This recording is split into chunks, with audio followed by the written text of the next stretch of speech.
and say. Tune in and stay tuned to TVN, Television Nigerian, broadcast beyond boundaries.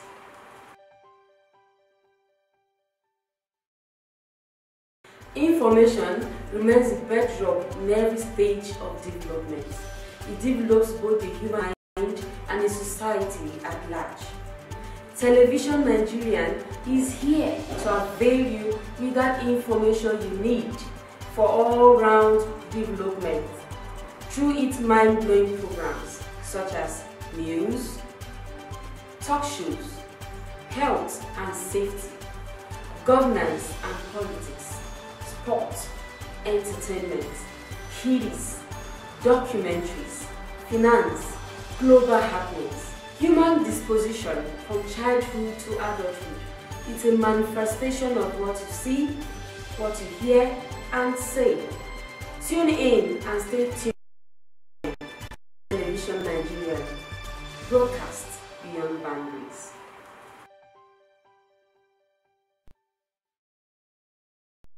Information remains the bedrock in every stage of development. It develops both the human mind and the society at large. Television is here. In its recent annual corruption perception, the index showed that corruption worsened in Nigeria instead of otherwise. Now this is quite disheartening, we must say, despite the efforts by the government to continue to fight corruption. You see that these reports keep coming up and you expect improvement, but it's otherwise. So today, intensifying the fight against corruption is our major focus of discussion. I am Eunice Johnson, and my guest is Pelumi Olajengbesi. He is a public interest lawyer. You're welcome. Thank you. Now, it's quite an interesting designation to be a public interest lawyer. That actually reflects patriotism even before we start discussing. Yeah. So what does it even, when you say public interest lawyer, it means you have the interest of the public at heart, which means you're a patriot, a typical patriot. Yeah. Can you tell us what that entails, first of all? Yeah, simply our major business in the society is to protect the public interest, because we believe that there are people in the society who are less privileged, whose voice are very low, cannot be heard at the level of government. So our business is to take up their fights, to defend them, and to ensure that interest is well secured within the system of government. And that's why we call ourselves public interest lawyer. Okay, is this a voluntary? Yes, it is within the confines of the job of a lawyer. We as a lawyer, we have a duty to do pro bono services, and so there are some people who are committed to it, and some are not committed to it. So pro bono services is protecting the public interest, and that's what we do basically. Okay, speaking of corruption, considering the index by Transparency International, it was reflected that it worsened instead of improved. Yet we keep hearing the fight against corruption is ongoing and so on. So why do you think this happened in the first place? Yeah, every concerned Nigerian should not be surprised with the report. This is simply because we have also seen that the business of fighting corruption in Nigeria is not strengthened yet. We need to build institutions that are solid enough to fight corruption, rather than building individuals that are capable of fighting corruption. So we believe that the system through which we are fighting corruption in Nigeria is not sincere enough. By the time we have a system mechanism to fight corruption, I think the reports like this will begin to promote the image of our country. Okay, but what happened to the likes of EFCC, ICPC? Are they not doing enough? Yeah, for example, let me take you back when the current administration came on board. You begin to hear something like the body language of Mr. President. Unfortunately, the EFCC as it is now is surviving because we have a president who is believed to be fighting corruption, and we have a chairman of EFCC who is also courageous enough to fight corruption. But the institution as a when you take Buhari out of it, when you take Mago out of it, we have EFCC that is strong enough to fight corruption. It means that if Mago or the president is not talking, EFCC is not capable of doing the job. So we need an institution that is strong enough. When you take out Buhari, when you take out Mago, we can still fight corruption directly. Okay. So that's what we're talking about. And for us to strengthen the EFCC it means that we need to look at the surrounding laws that establish the organization. We also have to address the question of our political will and of course the value system of the Nigerian people. For me, I don't believe the question of the institution alone is a challenge of, fighting corruption in Nigeria. For us to fight corruption in Nigeria, there are a lot of things that must be addressed that concerns basically about governance in the country. So if we don't address all of these things, we'll be running within the circle, we'll be merry-go-rounding, and at the end of the day, we might not succeed in fighting corruption. Because if you want to fight corruption in the society, corruption is a character, is a value. It's a value, and for you to fight it, you must raise certain issues concerning the value of the people. And what are the things that can lead to bad values of the society? When you look at Nigeria as a whole, we have a very, very terrible wage system. People who work are not well paid. You see a station whereby you see someone who is a security officer in a government agency is being paid 20,000 naira. Transportation within Abuja, 20,000 naira is finished. And such a person is living at the mercy of any opportunity that is open to him. So also at the civil service level. So we are saying that the wage system is also bad. And there are so many things, social amenities that must be considered.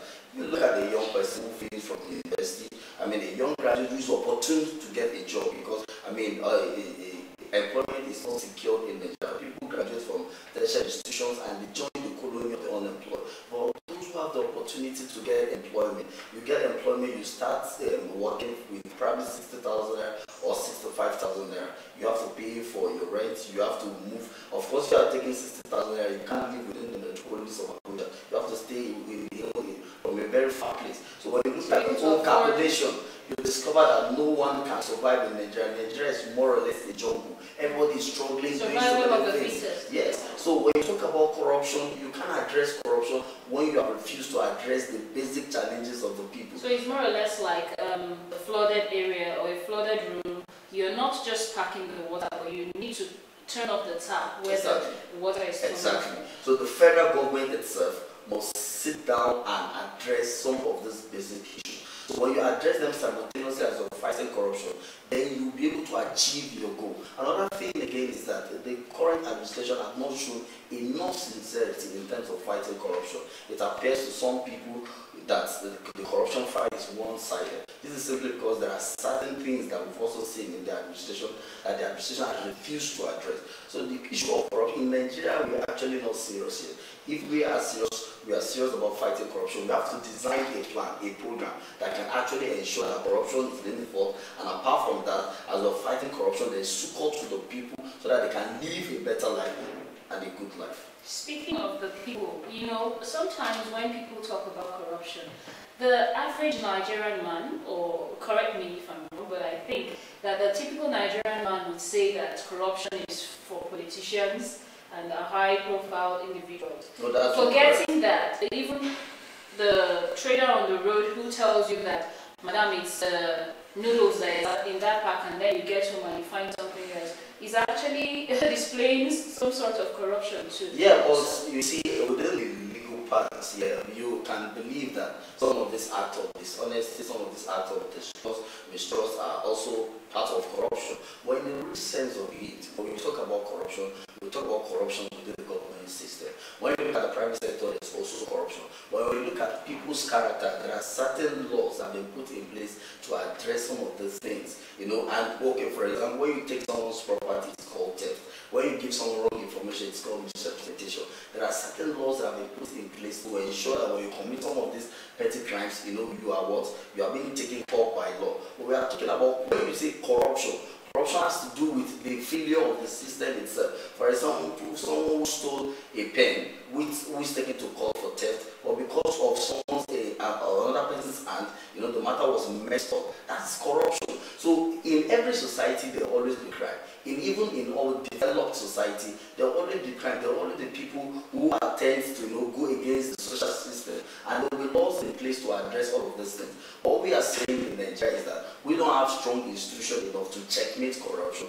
We don't have sincere people enough to handle the instrumentalities of government to ensure that we build a unique value system for the people. For example, when the current administration came on board, the administration had a very good opportunity to change the perception of the Nigerian people, their value system, to become a better people. This is because there was overwhelming support for the administration. So what we were actually thinking is that the administration was supposed to galvanize a clearing call to all Nigerians to understand that this is our country and we must change this country, we must change the narrative of the country.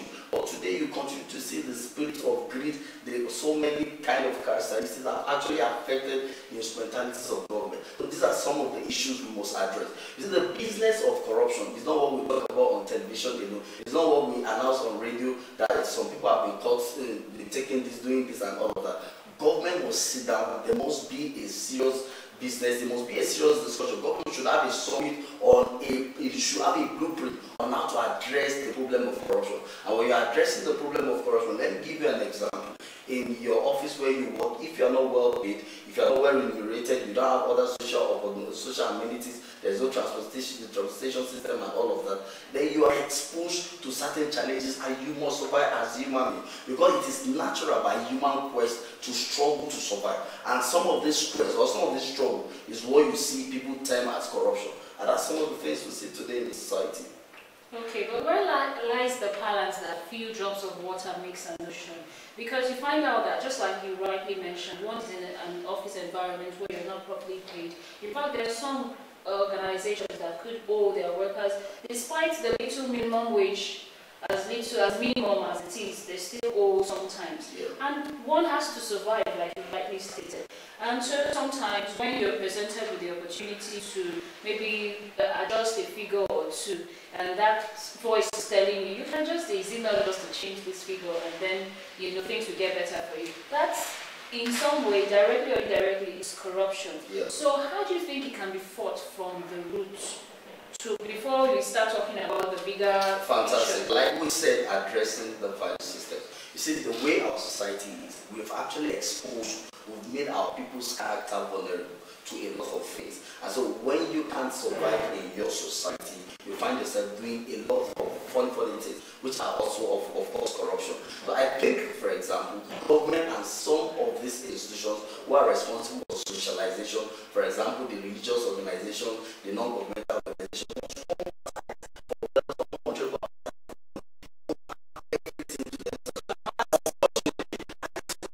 of the anti-corruption president, I will leave the show of the country to take medical treatment outside the country. But not just him alone, even his son has been taken out of the country for medical treatment. Maybe we'll save that for another, because that's like, but then... No, but I'm only raising issue of as to our value when we make statements. Okay, the value system. Yes, the value system. So you won't be surprised if a young man out there, a young man struggling to make all of life, is saying this today and saying another thing tomorrow. This is because even out there, those people he's saying as role model, they are not truthful enough. Okay, there's this thing people say, catch them young. And you spoke about some of the students you're going to give exercise books, which ordinarily you would expect that they should celebrate. Yes. But they are like telling you, oh, we don't mind you giving us an exchange for money. That's to show you that the perception even from. So how can one change the orientation of the youth? Because, right from when we're growing, we even sing the song and say we're the leaders of tomorrow. That perception has been there. But if you're looking at the leaders, and then you're looking at tomorrow, and you're trying to pick a thing or two from them. But then, irrespective of what is going on in the society now, what do you think can be put in place? Is it sensitization? What exactly? You're correct. I think also major stakeholders within the social structure, to rise up, to intensify what they're doing in sensitizing the younger generation and building them to grow in a better way, to think better. That's very important. And of course, government also must contribute its own role in ensuring that some of these things are achieved. The most important thing is that what we are doing must not be counterproductive, because if you are teaching, for example, if I go to a primary school, I'm sent there to teach the younger generation that this is how to live, you must be honest, you must be decent, you must be this, you must be that. And when I'm leaving, I exhibited a character that is different from what I've said. It will be counterproductive. So we also as leaders, those in positions of authority, must be mindful of what they are doing. They must also take note that they are like mirror that the society is looking at. Okay, there's something very interesting about the fight against corruption. And sometimes you wonder how these things come to play in a society like this. But then, let's just take a quick break, and then When we return, we will be talking about, maybe I should leave you guessing. Let's take a quick break. We'll be back.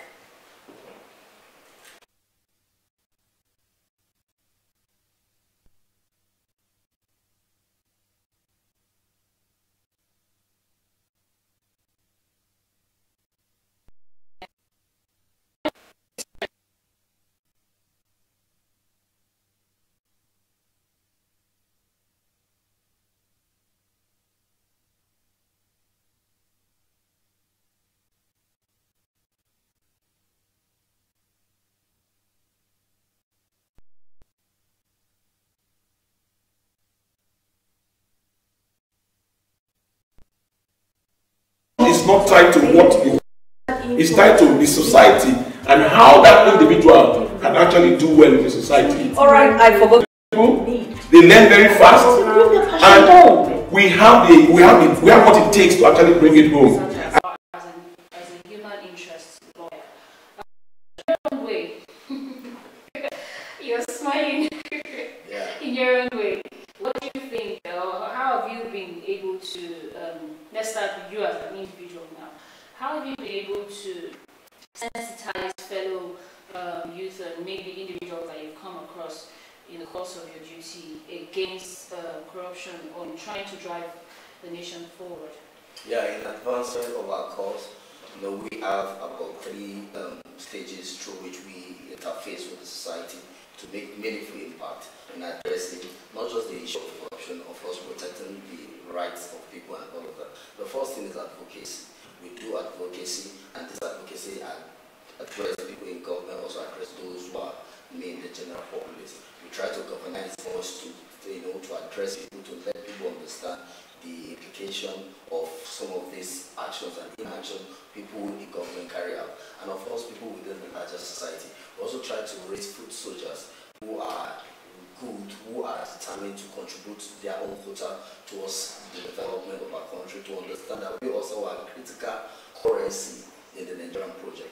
And the best way to do that is to raise them as people who are passionate about the country, who can be patriotic enough to address some of the problems and of course advance the message. And these are some of the things we're doing as part of advocacy. We also engage people in government, we supply voice and vision for the genuine emancipation of the Nigerian people. So we take up fights at times against the government. For example, we believe that government is taking certain action that is contrary to the interest of the people, or that is corrupt, or that has elements of corruption that can affect the people's side. Because we believe that when government is doing certain things that is not good enough and such things are not being questioned, the implication of it is that the people, their populace, will see it as something that is proper and that is normal. So we address some of these things. We criticize government when it is necessary. We also try to mobilize the people to let them understand that this is our country, and if we don't address some of those points, in no distant time, we have a country, we have a place, we won't have a place to call our country again. And these are the reason why we're doing some of the things we're doing.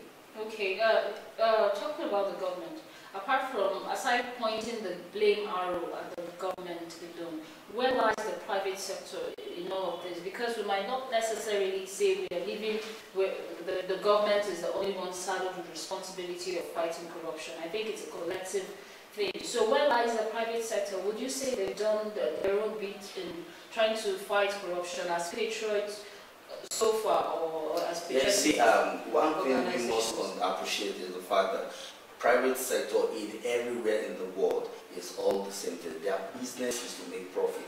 They are out to make profit, not fight corruption. And as a matter of fact, why we have government is to put in place certain laws that can help address some of the shortcomings and of course the crisis of corruption. So you not expect the private sector to take up the fight against corruption, because some of them are also beneficiaries of any corrupt act by government. For example, the banking industry, when people steal money from government, they put it in the bank. And of course, the bank is looking forward to an opportunity to say, get more money. So the truth is that in any government or in any society where you expect the fight against corruption or the development of the society solely as the business of the private sector, we're just deceiving ourselves. But the truth is that government must put in place certain laws. Already we have some of these laws. Government must ensure that these laws are followed to the letter. These laws are what are protected. These laws are complied with. We have all of these things done. I mean, the private sector will also function efficiently enough to ensure that, I mean, we have a better society. So I believe strongly strongly that government has to play the lead role while the private sector and the fellow Nigerian will come behind. Okay, but if you say that to some extent that the private sector does not necessarily have that, would you say that the onus is not necessarily on the private sector to fight corruption, it's a thing for the government? Would you say that this thing somehow affects the private sector, even if it pays off to them sometimes? It affects them negatively too when some of these things happen. So don't you think that they should have a role to play? You see, when you see the private sector raising their voice against certain things that affect them in society, it's because their business has been threatened and they feel that there's a need for them to quickly say something. But I mean, in the competitive world, even when a particular person's business is threatened, the other person's business is progressing. And of course, so when they raise certain issues, ordinarily it's still within the business interest. But what I'm saying is that yes, every single individual, companies, organization, private sector, as the case may be, all have a stake in ensuring that we have a society we all can be proud of by fighting corruption, by assisting government or government agency with certain information that can help address the problem of corruption. But be that as it may, you also understand that government must give the lead, must give leadership, so that all of these organizations will come behind to understand this is how our society should be governed. Should be organized, because the business of government anyway is to set the standard for how the society should look like, because government is the representative of the people in that society. So when they give the lead, the people will follow, and that's the best way to achieve it. Okay, away from the campaign against corruption, which has to do with this change begins with me and so many other things that the government is trying to do to see that corruption is phased out, what other suggestions do you have? Do you think that they could incorporate to help us as citizens to see corruption going out of the back door? Frankly, the current administration is really doing well in terms of giving opportunity for social engagement, because from such social interaction and platforms for discussion, we begin to iron out some of these differences and give us opportunity to champion a better cause. For example, the Bureau of Public Procurement is really working. FRIs is doing its best in every of the sector that's been engagement summit here and there. I think these are some of the things government must intensify to ensure that the people are carried along in some of their programs and to see the reason why some of these problems must be addressed. But the truth is that the people are the victim, while people in government are the one playing the role. So we also believe that people in government, the best way they can ensure that the Nigerian people will be convinced that we are fighting corruption is by leading by example. And by leading by example is by ensuring that there's accountability in governance, and that's very, very important. And when you talk about accountability in government, I'll be raising a lot of issues here ordinarily you probably wouldn't want us to raise, because government must be able to open its card clearly to the people to let them understand that this is how the workings of government is. Okay, so you talk about the value system and so many other things that needs to be put in place. Wow. If we keep talking about corruption, it's like it can't be overemphasized. Like you can't overflow the issue of corruption. What's the way? You've talked about some suggestions and some listening. Your final thoughts? What do you have to say to? Yeah, my thinking is that Nigerians, the people of Nigeria, must realize that this is the only country we have, and we must we must take ownership of our country. And taking ownership of our country, there's a need for us, looking at the current opportunity that at the coming election, there's a need for us to organize a unique talk to ensure that we have leaders who have clear focus and sense of direction, people who can take over the leadership of our country and ensure that we have a better place. Because the challenge we have right now, Nigeria is afflicted with the poverty of leadership and ideas. Those who are in a position of authority don't have enough ideas. Those who have ideas don't have the political will. Those who have the political will lack the adequate opportunity to carry out certain things that can bring about development in our society. And if we don't put all of these things, the mechanism in place, we might not achieve some of our aspirations. Okay, so very quickly, with a very, possibly, even if it's a monosyllabic as a yes or no, do you think the not too young to run bill, if the young ones are given the opportunity to govern, it will help fight corruption too? Yes, yes, I am very, very certain that with that, but the challenge is that you see the fact that you have a law in place to encourage young people to contest election, that does not mean that will give young people the opportunity to win election. Because election in Nigeria is cost intensive. It is cost intensive because we have poverty all over the place. Okay, it's more or less an we're just saying supposedly if at all a young person wins. But I think it's part of it, yes, it's part of it. Okay, okay. Corruption, we have been trying to fight the good fight of faith, and hopefully we hope to win the fight. It is still ongoing, and then it might not be, as they say, Rome wasn't built in a day. We do hope that Rome, this time corruption will be eradicated completely or near perfect completion if possible. My guest has been Pelumi Olajenibesi. He's a human interest lawyer, and you can see him speaking with passion, reflecting what he is. Thank you very much for coming. Thank you so much. And we'll be talking about the fight against corruption, intensifying this fight, and how it relates to the nation. Thank you very much for being part of the program. I've been your host, Eunice Johnson. Do have a lovely day ahead.